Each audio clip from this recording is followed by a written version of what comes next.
भगवते वासुदेवाय नमः। श्री कृष्ण गोविंद हरे मुरारी, हे नाथ नारायण वासुदेवा। हरे कृष्ण। आइए आज के वीडियो में हम पापाकुंसा एकादशी व्रत कथा का श्रवण करेंगे। धर्मराज युधिष्ठिर कहने लगे कि हे भगवान, अश्विन शुक्ल पक्ष एकादशी का क्या नाम है? अब कृपा करके इसकी विधि तथा फल कहिए। भगवान श्री कृष्ण कहने लगे कि हे युधिष्ठिर, पापों का नाश करने वाली इस एकादशी का नाम पापाकुंसा एकादशी है। हे राजन, इस दिन मनुष्य को विधि पूर्वक भगवान पद्मनाभ की पूजा करनी चाहिए। यह एकादशी मनुष्य को मनवांछित फल देकर स्वर्ग को प्राप्त कराने वाली है। मनुष्य को बहुत दिनों तक कठोर तपस्या से जो फल मिलता है, वह फल भगवान गरुड़ ध्वज को नमस्कार करने से प्राप्त हो जाता है। जो मनुष्य अज्ञानवश अनेक पाप करते हैं परंतु हरि को नमस्कार करते हैं, वे नरक में नहीं जाते। विष्णु के नाम के कीर्तन मात्र से संसार के सब तीर्थों के पुण्य का फल मिल जाता है। जो मनुष्य सांख धनुषधारी भगवान विष्णु की शरण में जाते हैं, उन्हें कभी भी यम यातना भोगनी नहीं पड़ती। जो मनुष्य वैष्णव होकर शिव की ओर और शैव होकर विष्णु की निंदा करते हैं, वे अवश्य नरकवासी होते हैं। सहस्त्रों वाजपेय और अश्वमेघ यज्ञों से जो फल प्राप्त होता है, वह एकादशी के व्रत के 16वें भाग के बराबर भी नहीं होता है। संसार में एकादशी के बराबर कोई पुण्य नहीं है। इसके बराबर पवित्र तीनों लोकों में कुछ भी नहीं। इस एकादशी के बराबर कोई व्रत नहीं है। जब तक मनुष्य पद्मनाभ की एकादशी का व्रत नहीं करते, तब तक उनकी देह में पाप वास करते हैं। हे राजेंद्र, यह एकादशी स्वर्ग, मोक्ष, आरोग्यता, सुंदर स्त्री तथा अन्न और धन को देने वाली है। एकादशी के व्रत के बराबर गंगा, गया, काशी, कुरुक्षेत्र और पुष्कर भी पुण्यवान नहीं है। हरिवासर तथा एकादशी व्रत करने और जागरण करने से सहज ही मनुष्य विष्णु पद को प्राप्त होता है। हे युधिष्ठिर, इस व्रत को करने वाले 10 पीढ़ी मातृपक्ष, 10 पीढ़ी पितृपक्ष, 10 पीढ़ी स्त्री पक्ष तथा 10 पीढ़ी मित्र पक्ष का उद्धार कर देते हैं। वे दिव्य देह धारण कर चतुर्भुज रूप हो पीतांबर पहने और हाथ में माला लेकर गरुड़ पर चढ़कर विष्णु लोक को जाते हैं। हे नृपोत्तम, बाल्यावस्था, युवावस्था और वृद्धावस्था में भी इस व्रत को करने से पापी मनुष्य भी दुर्गति को प्राप्त ना होकर सद्गति को प्राप्त होता है। अश्विन मास की शुक्ल पक्ष की इस पापाकुंसा एकादशी का व्रत जो मनुष्य करते हैं, वे अंत समय में हरि लोक को प्राप्त होते हैं तथा समस्त पापों से मुक्त हो जाते हैं। सोना, तिल, भूमि, गौ, अन्न, जल, छत्री तथा जूती दान करने से मनुष्य यमराज को नहीं देखता। जो मनुष्य किसी प्रकार के पुण्य कर्म किए बिना जीवन के दिन व्यतीत करता है, वह लोहार की भट्टी की तरह सांस लेता हुआ निर्जीव के समान ही है। निर्धन मनुष्यों को भी अपनी शक्ति के अनुसार दान करना चाहिए तथा धन वालों को सरोवर, बाग, मकान आदि बनवाकर दान करना चाहिए। ऐसे मनुष्यों को यम का द्वार नहीं देखना पड़ता तथा संसार में दीर्घ आयु होकर धनाढ्य, कुलीन और रोग रहित रहते हैं। भगवान श्री कृष्ण ने कहा, हे राजन, जो आपने मुझसे पूछा वह सब मैंने आपको बतलाया। अब आपकी और क्या सुनने की इच्छा है, वह भी कहिए। तब धर्मराज युधिष्ठिर ने भगवान श्री कृष्ण से कहा कि अब मुझे इससे संबंधित कोई कथा भी अवश्य सुनाइए। तब भगवान श्री कृष्ण ने युधिष्ठिर को एक बहेलिये की कथा सुनाई। आइए हम सब भी सच्ची श्रद्धा से उन बहेलिये की कथा का श्रवण करते हैं। एक बहेलिया जिसने अपने पूरे जीवन काल में केवल हिंसा ही की थी, जो बहुत ही क्रूर और हिंसक था। उसका सारा जीवन एकमात्र पापाकुंसा एकादशी के व्रत से बदल गया और उसे जन्म जन्मांतर के पाप से मुक्ति मिल गई। अब इस कथा को विस्तार पूर्वक सुनते हैं। विंध्याचल पर्वत पर क्रोधन नामक एक बहेलिया रहा करता था। वह बहुत क्रूर और हिंसक था। उसका सारा जीवन हिंसा, लूटपाट, मदपान और गलत संगति में ही बीता था। एक दिन अचानक उसे जंगल में तपस्या करते हुए अंगीरा ऋषि मिले।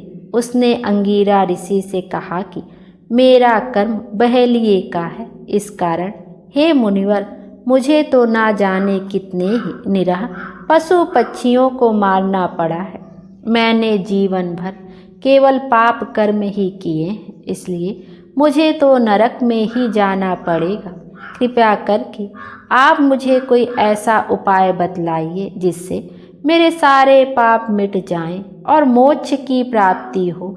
उसके निवेदन करने पर महर्षि अंगीरा ने उसे अश्विन शुक्ल की पापाकुंसा एकादशी का विधि पूर्वक व्रत करने को कहा।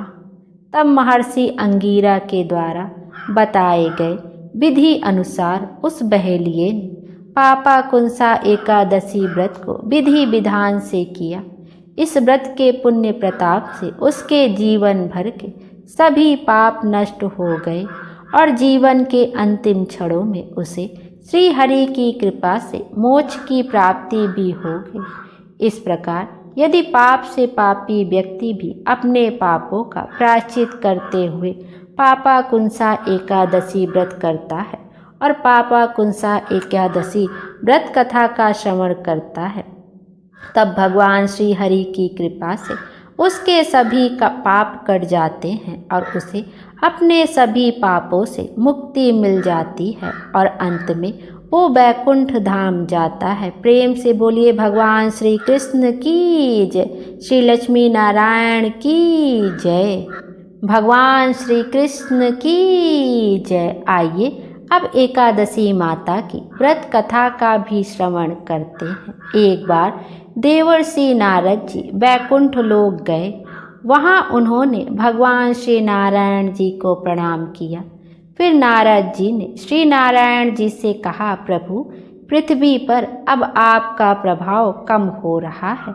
धर्म पर चलने वालों को तो शुभ फल प्राप्त ही नहीं हो रहा है और जो पाप कर रहे हैं उनका तो भला हो रहा है। तब श्री नारायण भगवान कहने लगे, देवर ऋषि ऐसा नहीं है, जो भी हो रहा है सब नियति के कारण ही हो रहा है। देवर ऋषि नारद जी बोले, प्रभु मैं तो देख कर आ रहा हूँ कि पापियों को तो अच्छा फल मिल रहा है और भला करने वाले धर्म के रास्ते पर चलने वाले लोगों को बहुत बुरा फल मिल रहा है, वे महान दुख भोग रहे हैं। तब भगवान कहने लगे, अच्छा देवर ऋषि कोई ऐसी घटना घटी हो तो बताइए जिससे तुम्हें ऐसा अनुभव हुआ हो, वह मुझसे कहो। नारद जी कहने लगे, प्रभु मैं अभी अभी एक जंगल से आ रहा हूँ। वहाँ एक गाय दलदल में फंसी हुई थी, उसे कोई बचाने वाला नहीं था। तभी थोड़ी देर में एक चोर उधर से गुजरा। उसने गाय को दलदल में फंसा हुआ देखा, लेकिन वह रुका नहीं, बल्कि उस पर पैर रखकर वह दलदल लांघकर आगे निकल गया। फिर आगे जाकर उसी चोर को सोने की मोहरों से भरी हुई एक थैली मिली। थोड़ी देर के बाद वहां से एक वृद्ध साधु महाराज गुजरे। उन्होंने उस गाय को दलदल से निकालने की पूरी कोशिश की और पूरी ताकत लगाकर आखिरकार उस गौ माता को निकाल लिया। लेकिन प्रभु मैंने देखा कि गाय को दलदल से निकालने के बाद भी जब वह साधु महाराज आगे गए तो खुद एक गड्ढे में गिर गए और उन्हें बहुत चोटें भी आई। बताइए प्रभु, यह कौन सा न्याय है आपका कि जिसने गाय की मदद की उसे दुख मिला, बल्कि जो गाय के ऊपर पैर रखकर आगे बढ़ गया उसे सोने की मोहरों से भरी थैली मिल गई। नारद जी की बात सुनने के बाद नारायण भगवान बोले, देवर ऋषि, यह सही ही हुआ। जो चोर गाय पर पैर रखकर भाग रहा था उसकी किस्मत में तो एक खजाना था, लेकिन उसके इस पाप के कारण उसे केवल कुछ ही मोहरें मिली। वहीं इन साधु महाराज को गड्ढे में इसलिए गिरना पड़ा क्योंकि उनके भाग्य में मृत्यु लिखी हुई थी, लेकिन गाय को बचाने के कारण उनके पुण्य बढ़ गए और उनकी मृत्यु एक छोटी सी चोट में बदल गई। देवर ऋषि, इंसान के कर्म से ही उसका भाग्य तय होता है, इसलिए अच्छे कर्म करना कभी किसी भी परिस्थिति में छोड़ना नहीं चाहिए। यह सुनकर नारद जी बहुत प्रसन्न हुए और लक्ष्मी नारायण भगवान की जय जयकार करते हुए बैकुंठ लोक से चले गए। प्रेम से बोलिए श्री लक्ष्मी नारायण भगवान की जय, देव ऋषि नारद की जय। आइए अब हम सब मिलकर सच्चे दिल से एकादशी माता की कथा का भी श्रवण करते हैं। एक बार एक बूढ़ी माँ ने वृद्धावस्था में एकादशी का व्रत रखा। वैसे तो वह अपने पूरे जीवन काल से एकादशी का व्रत रखती आ रही थी, लेकिन वृद्धावस्था होने के बाद भी वह उस व्रत को उतनी ही निष्ठा और उतने ही नियम के साथ रख रही थी। वृद्धावस्था में वैसे भी बहुत सारी बाधाएं होती हैं। वैसे तो बूढ़ी माँ को भगवान की कृपा से सारी सुख सुविधाएं प्राप्त थी, लेकिन फिर भी वह अपने परिवार की सुख समृद्धि की कामना से इस कठिन व्रत को रखने लगी। वे अधिकतर एकादशी का व्रत निर्जला ही रखती थी। एकादशी के दिन आने पर इस बार उन्होंने निर्जल व्रत रखा। दिन भर उन्हें प्यास लगी रही, लेकिन किसी तरह उन्होंने अपने मन को संयम में रखकर पूजा पाठ किया और कथा सुनी। पंडित जी को मिट्टी के पात्र में भरकर पानी और ऋतुफल दान में दिया। दोना भरकर शक्कर भी बाटी। उन्हें गर्मी के कारण बहुत ही प्यास लग रही थी, इस कारण से वह बहुत बड़ी देर तक पानी में हाथ पैर डालकर बैठी रही। पानी से बार बार कुल्ला करती रही। तब कहीं जाकर उन्हें थोड़ी देर के लिए आराम मिला, कुछ चैन पड़ा, लेकिन थोड़ी देर के बाद उनका मुख फिर से सूखने लगा। एक तो धूप बहुत तेज पड़ रही थी, इस कारण बूढ़ी माँ बहुत ही बेचैन हो रही थी। एक तो बुढ़ापा, ऊपर से भयंकर गर्मी। वृद्धावस्था की स्थिति तो इसी प्रकार की होती है। फिर जैसे तैसे रो धोकर किसी प्रकार दिन कट पाया। अब पहाड़ सी रात उनके सामने थी, जिसका काटना बड़ा ही मुश्किल दिखाई दे रहा था। चारपाई पर पड़े पड़े भी शांति नहीं मिल रही थी और बूढ़ी माँ प्यास के मारे बार बार करवट बदल रही थी। कई बार वे घर से बाहर जाती, फिर अंदर आ जाती। ना उन्हें घर के बाहर शांति मिल रही थी, ना अंदर वे चारपाई पर पड़ी पड़ी बार बार एकादशी माता का ध्यान करती रही और कहती रही, हे माता, आप मेरी लाज रखिएगा, आप मुझे शक्ति दीजिएगा, जिससे मैं भली भांति आपका यह व्रत पूरा कर सकूं और यह पहाड़ सी रात शांति के साथ बिता सकूं।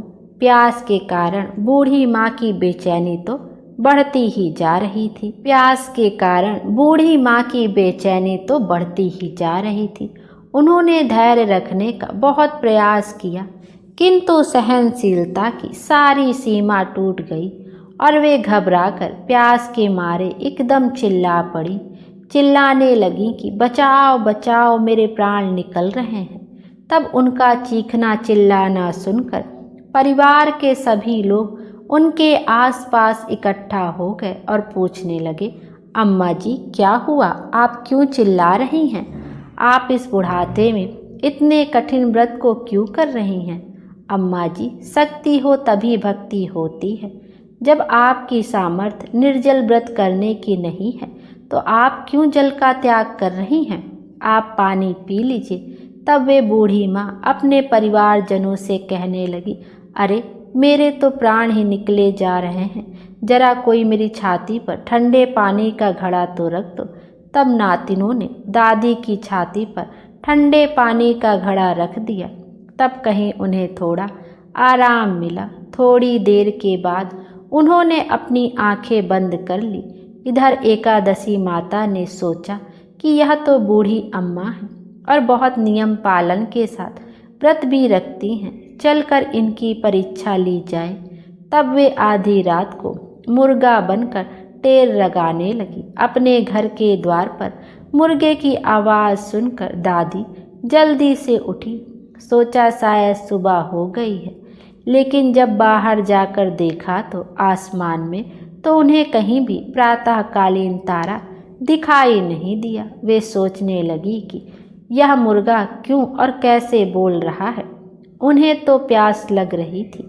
अब थोड़ा बहुत उनका मन भी बेचैन होने लगा, किंतु आखिरकार उन्होंने दृढ़ निश्चय किया, अब तो मैं व्रत पूरा करके ही पानी पीऊंगी, भले ही मेरे प्राण ही क्यों निकल ना जाएं। यह सोचकर वह फिर से चारपाई पर निढाल होकर लेट गईं। थोड़ी देर बाद फिर से एकादशी माता ने उनकी परीक्षा लेनी चाहिए और वे एक छोटी सी बालिका बनकर एक गिलास में शरबत लेकर उनके सिरहाने खड़ी हो गई और जोर से आवाज़ लगाकर कहने लगी, दादी जी सवेरा हो गया है, आप हाथ मुंह धोकर यह शरबत पी लीजिए। पहले तो शरबत का गिलास देखकर बूढ़ी माँ का मन ललचा गया, किंतु अचानक उन्हें याद आया कि उन्होंने तो निर्जला एकादशी का व्रत रखा है। फिर उन्होंने सोचा कि मैं तो किसी भी प्रकार से अभी शरबत नहीं पी सकती हूँ। यह सोचकर वह शांति से अपनी चारपाई पर फिर लेट गई। जब बहुत तेज की प्यास लगी तो चारों ओर पानी ही पानी दिखाई देता है, यहाँ तक कि सपने भी पानी के ही आते हैं। पानी पीने की तड़प इतनी थी कि थोड़ी ही देर के बाद में बूढ़ी माँ को ऐसा लगा मानो किसी ने उन्हें पानी के कुएं में पटक दिया हो और वे बहुत देर तक उस कुएं में पानी में हाथ पांव चलाती रहीं, किंतु उन्होंने अपने मुंह में पानी की एक बूंद भी नहीं जाने दी और वे दृढ़तापूर्वक एकादशी व्रत का पालन करती रहीं। थोड़ी ही देर में ना जाने कहाँ से सामने आग जलती दिखाई दी, जिससे उन्हें बहुत ज़्यादा गर्मी लगने लगी और मारे प्यास के उनका गला सूखने लगा। उनके प्राण निकलने लगे, किंतु बूढ़ी माँ का कोई कुछ भी बिगाड़ नहीं पाए। वे जहाँ की तहाँ मुस्कुराती हुई सी बैठी रही।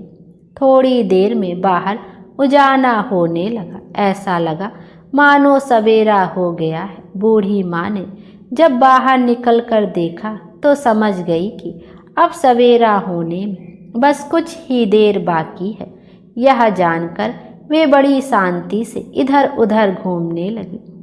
एकादशी माता यह बात अच्छी तरह से समझ गई कि यह बूढ़ी माँ किसी भी तरह अपने व्रत से नहीं टल सकती और अपना व्रत बीच में नहीं तोड़ सकती। वह उनके सत्य व्रत को अच्छी तरह से समझ गई। सवेरा होते ही बूढ़ी माता ने स्नान किया, भगवान की पूजा पाठ की, एकादशी माता की कथा सुनी, फिर ब्राह्मणों को दक्षिणा देकर भोजन कराया। तब कहीं उन्होंने जल ग्रहण किया। कन्याओं को भोजन कराने के बाद फिर माता ने खुद भोजन किया। उस श्रेष्ठ व्रत के प्रताप से बूढ़ी अम्मा की आयु बढ़ गई। उनका घर परिवार हरा भरा हो गया।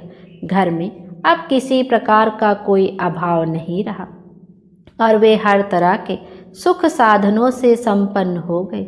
नाती नातिन पोतो पोती से उनका घर भर गया और वे उसी दिन से 12 महीने की एकादशी का व्रत उसी प्रकार निर्जला रखने लगी और फिर एकादशी व्रत के पुण्य प्रताप से वह अपने जीवन में हर प्रकार के सुख भोग कर अंत में बैकुंठ धाम को चली गई। बोलिए एकादशी माता की जय। हे एकादशी माता, जैसे आपने उन बुढ़िया माई और उनके परिवार वालों को सुख समृद्धि प्रदान की, वैसे ही आपकी कथा कहने सुनने वालों को सभी की सुख प्रदान करना और उनकी सभी मनोकामनाएं पूर्ण करना। बोलिए एकादशी माता की जय। आइए अब एकादशी माता की आरती का भी श्रवण करते हैं। ओम जय एकादशी, जय एकादशी, जय एकादशी माता। विष्णु पूजा व्रत को धारण कर शक्ति मुक्ति पाता। ओम जय एकादशी माता, तेरे नाम गिनाऊं देवी, भक्ति प्रदान करनी, गण गौरव की देनी माता, शास्त्रों में वर्णी। ओम जय एकादशी माता, मार्गशीर्ष के कृष्ण पक्ष की उत्पन्ना, विश्वतारिणी जन्मी, शुक्ल पक्ष में हुई मोक्षदा, मुक्तिदाता बन आई। ओम जय एकादशी माता, पौष के कृष्ण पक्ष की सफला नामक है, शुक्ल पक्ष में हुए पुत्रदा, आनंद अधिक रहे। ओम जय एकादशी माता, नाम षष्ठ तिला माघ मास में कृष्ण पक्ष आवे, शुक्ल पक्ष में जया कहावे, विजय सदा पावे। ओम जय एकादशी माता, विजया फागुन कृष्ण पक्ष में शुक्ला आमल की, पाप मोचनी कृष्ण पक्ष में चैत्र महाबली की।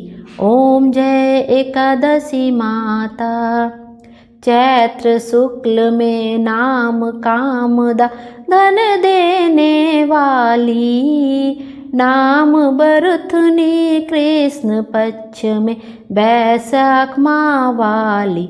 ओम जय एकादशी माता, शुक्ल पक्ष में होए मोहनी, अपरा ज्येष्ठ कृष्ण पक्षी, नाम निर्जला सब सुख करनी, शुक्ल पक्ष रखी। ओम जय एकादशी माता, योगिनी नाम आषाढ़ में जानो, कृष्ण पक्ष करनी, देवसैनी नाम कहायो, शुक्ल पक्ष धरनी। ओम जय एकादशी माता, कामिका श्रावण मास में आवे, कृष्ण पक्ष कहिए, श्रावण शुक्ल होए पवित्र, आनंद से रहियो। ओम जय एकादशी माता, आजा भाद्रपद कृष्ण पक्ष की परिवर्तनी शुक्ला, इंद्रा अश्विनी कृष्ण पक्ष में व्रत से भव सागर निकला।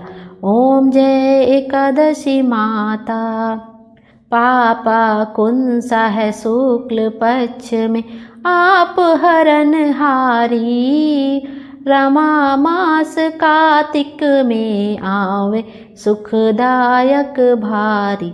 ओम जय एकादशी माता, देव उत्थान शुक्ल पक्ष की दुख नाशक मैया, पावन मास में करूं बिनती, पार करो नैया। ओम जय एकादशी माता, परमा कृष्ण पक्ष में होती जन मंगल करनी, शुक्ल मास में होए पद्मनि, दुख दारिद्र हरनी। ओम जय एकादशी माता, जो कोई आरती एकादशी की भक्ति सहित गावे, जन गुर दिता स्वर्ग का वासा निश्चय वह पावे। ओम जय एकादशी माता। बोलिए एकादशी माता की जय। माँ एकादशी हम सब की मनोकामना पूर्ण करे और हमारे जीवन को खुशियों से भर दें। Thank you.